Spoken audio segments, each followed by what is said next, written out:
Sur le site MyAnimeList, répertoriant tous les mangas existants, le manga le mieux classé par les gens, c'est Berserk. Et ce, pour de bonnes raisons.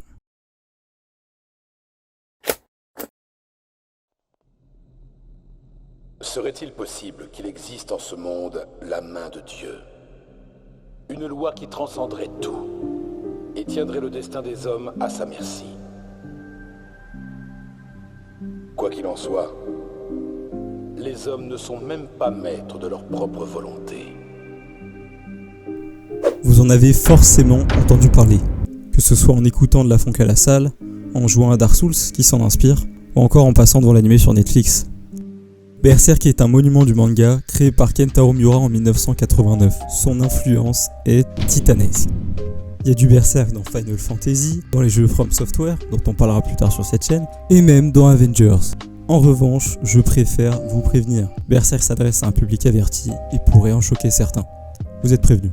Du fait de son succès, le manga a connu plusieurs adaptations en animé, certaines vraiment pas mal, et d'autres avec un peu moins de qualité. Si vous voulez savoir par où commencer, j'en parlerai plus tard dans la vidéo. Bon, maintenant il est temps de se poser la fameuse question. Qu'est-ce que ça raconte ? Le résumé va être assez court et je vais tenter d'éviter au maximum les spoilers. Dans un univers médiéval, on va suivre la vie d'un guerrier solitaire nommé Guts, qui fait la guerre à des démons nommés apôtres.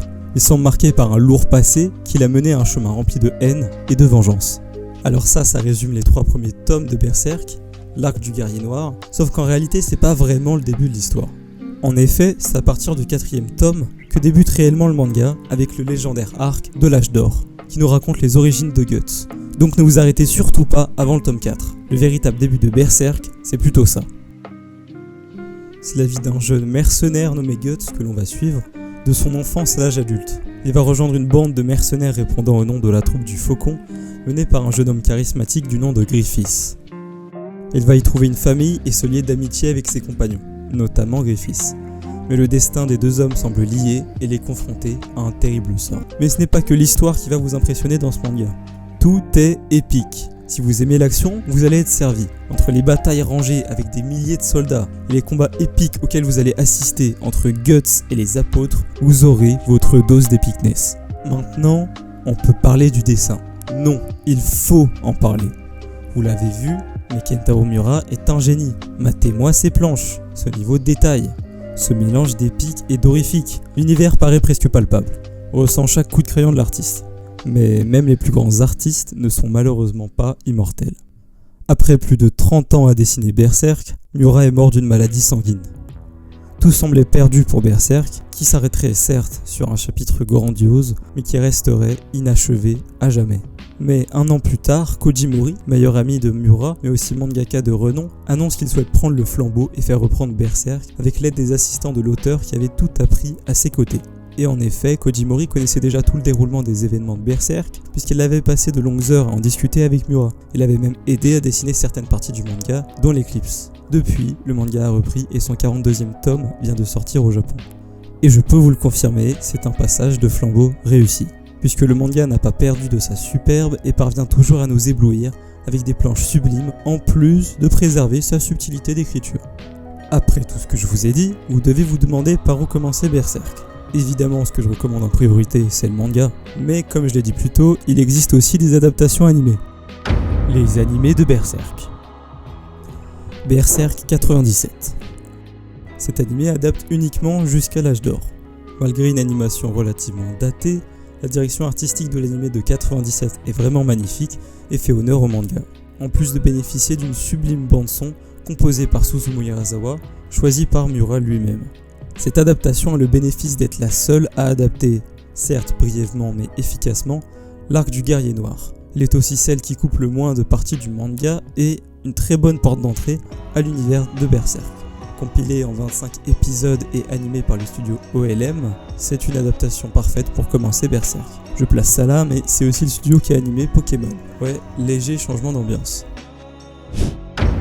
La trilogie de films de l'âge d'or. Cette adaptation est animée par le studio 4 Degree. Elle adapte aussi l'arc de l'âge d'or. Elle a récemment connu une remasterisation l'année dernière, connue sous le nom de Berserk l'âge d'or Memorial Edition, qui recompile les films en 13 épisodes, avec de nombreuses scènes ajoutées qui étaient absentes dans les films. Cette version est donc à privilégier. Bien que cette adaptation soit plus courte que sa prédécesseur, elle est très réussie. Les scènes d'action pètent le feu, dans un mélange de CGI et de 2D très réussi, en plus d'adapter parfaitement l'horreur de l'éclipse à l'écran. C'est Shiro Sagisu, entre autres, compositeur d'Evangelion et de Bleach, qui s'occupe de la bande-son de cette adaptation.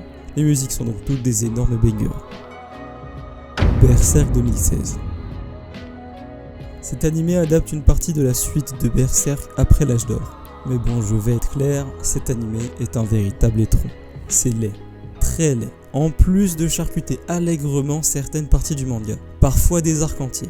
Et contrairement à la trilogie de films, la 3D est dégueulasse à cause d'une erreur de staff et un gros manque de budget. Je vous le déconseille très fortement, allez plutôt lire le manga une fois que vous aurez fini l'âge d'or. Mais même si Berserk 97 et les films sont de bonnes adaptations, je vous recommande tout de même de commencer par le manga. En tout cas, je vous préviens, si un jour une adaptation complète de Berserk arrive avec du budget et un staff expérimenté, on tiendra là le meilleur animé de tous les temps. Et je pèse mes mots. Bon, Berserk c'est très beau, oui l'histoire est bien écrite, mais surtout Berserk va vous apprendre la vie. Vous en tirerez de nombreuses leçons philosophiques, mais aussi des critiques sur le comportement humain. Vous verrez les tréfonds de l'être humain sous ses bons ou mauvais aspects. Et ce ne sera jamais manichéen. Il y aura toujours du bon dans du mauvais, tout comme du mauvais dans du bon. Chaque personnage est nuancé. Mais surtout, vous ressentirez les émotions de chaque personnage comme si vous étiez là à côté d'eux. En particulier pour Guts et Griffiths que l'on va suivre tout au long du manga. Ils représentent deux faces d'une même pièce, le yin et le yang. Leur philosophie dans la vie est diamétralement opposée. Mais c'est justement ça qui rend leur lien si fascinant. Enfin, Guts. Guts est un des meilleurs protagonistes de la fiction. Si on me demandait quel est le perso le plus badass de tous les mangas, je dirais sûrement Guts. Mais c'est pas pour ça qu'il est si incroyable. Au fil du manga, Guts va évoluer sans cesse, au contact de ses compagnons, mais surtout à cause de tout ce qui va lui arriver. Sérieux, Guts va souffrir comme jamais à chaque situation. Si tu t'imagines ce qui peut arriver de pire à Guts, ça arrive. Mais malgré tout, il continue à avancer. Toujours, peu importe les tragédies qui lui arrivent, il se relèvera toujours. En plus d'être une grande leçon de vie, ça rend les moments plus paisibles extrêmement précieux. Et c'est quand tu le vois vivre des événements si terribles que tu prends conscience d'à quel point il faut les chérir, ces moments. Voir Guts passer par tout ça te fait relativiser, mais surtout le voir se relever à chaque fois te motive comme jamais. Parce que s'il y a une leçon à tirer de Berserk, c'est qu'il faut toujours aller de l'avant. Même dans les moments les plus difficiles, même si le monde entier est contre toi, continue d'avancer. Tout va bien. C'est comme trébucher sur une petite pierre. C'est rien du tout. Le but que tu t'es fixé est encore loin. Relève-toi. Reprends ta marche. Tout ira bien. Tiens-toi droit et avance.